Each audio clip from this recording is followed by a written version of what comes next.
एक ईश्वर में आपका स्वागत है। एक कौतूहल का विषय यह है कि यमुना नदी पश्चिम से पूरब को कब बहने लगी।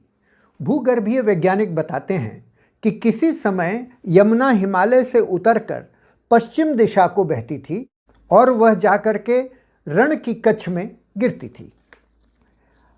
इसके बाद कुछ परिवर्तन हुए और वह पश्चिम के स्थान पर पूरब को बहने लगी। प्रश्न यह है कि यमुना नदी का यह बहाव का परिवर्तन कब हुआ। हमारे सामने दो तिथियां इसके लिए उपस्थित हैं। पहली तिथि ईसा पूर्व 3500 BCE की है और दूसरी तिथि ईसा पूर्व 1500 BCE की। ये दोनों तिथियां महत्वपूर्ण हैं क्योंकि जो सिंध घाटी सभ्यता थी वह इसी अवधि में 3500 BCE से 1500 BCE के अवधि में फलती फूलती थी। अतः यदि यमुना 3500 BCE में ही पश्चिम से पूरब को बहने लगी तो इसका अर्थ होता है कि सिंधु घाटी सभ्यता के समय जो घग्गर नदी है वह यमुना नदी के नाम से नहीं जानी जाती थी, उसका नाम सरस्वती हो सकता है। इसके विपरीत यदि यमुना 1500 BCE में पश्चिम से पूरब को बहना शुरू की तो इसका अर्थ होगा कि 1500 BCE के पहले वह पश्चिम को बहती थी और 3500 BCE से 1500 BCE के सिंधु घाटी सभ्यता के समय यह नदी यमुना नाम से जानी जाती थी। अतः सरस्वती नाम से जाने जाने की संभावना कम हो जाती है। इस विषय पर क्लिफ्ट कार्टर, गियोसन और अन्य वैज्ञानिकों ने घग्गर नदी के जो बालू है या सेडिमेंट्स हैं उनका अध्ययन किया। उन्होंने विशेषकर 3 स्थानों पर घग्गर नदी के सेडिमेंट्स का अध्ययन किया जो आप इस चित्र में देख सकते हैं। सबसे पश्चिम उन्होंने तिलवाड़ा नाम के स्थान पर सेडिमेंट्स का अध्ययन किया। इन्होंने पाया कि उन सेडिमेंट्स में ब्यास नदी के सेडिमेंट्स मिलते हैं जो कि तर्कसंगत है क्योंकि ब्यास उस समय तिलवाड़ा से होकर बहती थी। उन्होंने यह भी पाया कि यमुना के सेडिमेंट्स उपलब्ध नहीं हैं। यह भी मान्य है क्योंकि यदि यमुना पूरब को बहने लगी थी तो यमुना के सेडिमेंट्स नहीं मिलेंगे। लेकिन उन्होंने साथ साथ सतलुज और घग्गर के सेडिमेंट्स को भी नहीं पाया। अब यह मान्य नहीं है क्योंकि सतलज और घग्गर तो निश्चित रूप से तिलवाड़ा होकर ही बहती थी, उनका कोई अन्य रास्ते से बहने का कोई संभावना नहीं मिलती है, इसलिए उनका यह सैंपल स्वीकार नहीं है। दूसरे उन्होंने मारोट नाम के स्थान पर सेडिमेंट्स का अध्ययन किया। यहाँ इन्होंने पाया कि सतलुज के नए सेडिमेंट्स उपलब्ध हैं। ये बिल्कुल सही है क्योंकि सतलुज वहाँ से बह सकती है। साथ साथ उन्होंने यमुना के पुराने सेडिमेंट्स को वहाँ पाया, यानी काफ़ी पुराने 3500 वर्ष ईसा पूर्व के भी पहले। यह भी मान्य है क्योंकि यदि यमुना 3500 के पहले पश्चिम को बहती थी तो उस समय के सेडिमेंट्स उनको मिले और उसके बाद पूरब में बहने लगी, उसके नए सेडिमेंट्स नहीं मिले।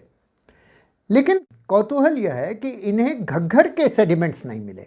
अब घग्गर नदी को तो निश्चित रूप से मरोट से होकर ही बहना था, तो यदि उन्हें घग्गर के सेडिमेंट्स नहीं मिले तो फिर यह सैंपल भी स्वीकार नहीं होता है। तीसरा, इन्होंने फोर्ट अब्बास में घग्गर के सेडिमेंट्स का अध्ययन किया।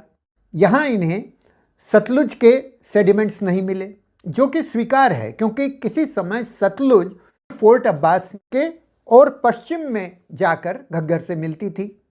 लेकिन इन्हें घग्गर के भी सेडिमेंट्स यहाँ नहीं मिले, जो कि मान्य नहीं है क्योंकि घग्गर को तो निश्चित रूप से इस स्थान से बहना था।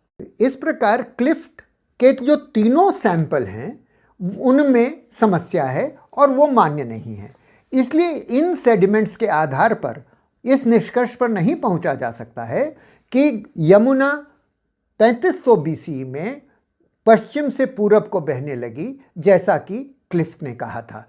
हमें यह मानना पड़ेगा कि 3500 BCE से 1500 BCE के समय जब सिंधु घाटी सभ्यता फल फूल रही थी उस समय यमुना घग्गर के रास्ते बहती थी और उस नदी का नाम यमुना हो सकता है, उसका नाम उस समय सरस्वती होना तर्कसंगत नहीं दिखता है।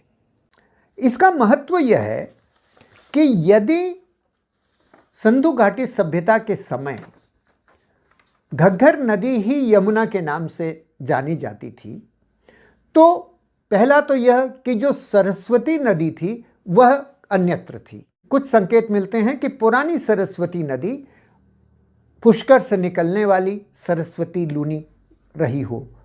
इस संभावना को बल मिलता है यदि 3500 से 1500 BCE में यमुना पश्चिम में बहती थी घग्गर के माध्यम से।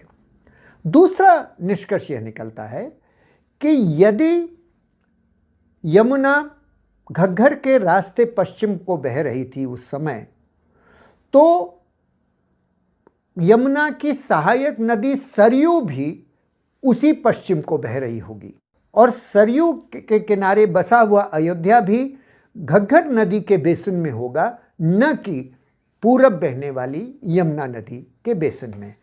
इस प्रकार ये जो भूगर्भीय विज्ञान है यह हमें संकेत दे रहा है कि सिंधु घाटी सभ्यता और अयोध्या का कुछ संबंध होगा और सिंधु घाटी सभ्यता के समय जो ऋग्वेद में वर्णित सरस्वती नदी है वह यहाँ नहीं थी, बल्कि वह दक्षिण में पुष्कर के पास हो सकती है। अतः इस सभ्यता का नाम सिंधु सरस्वती सभ्यता के स्थान पर सिंधु सरयू सभ्यता बनाना ज़्यादा उचित लगता है।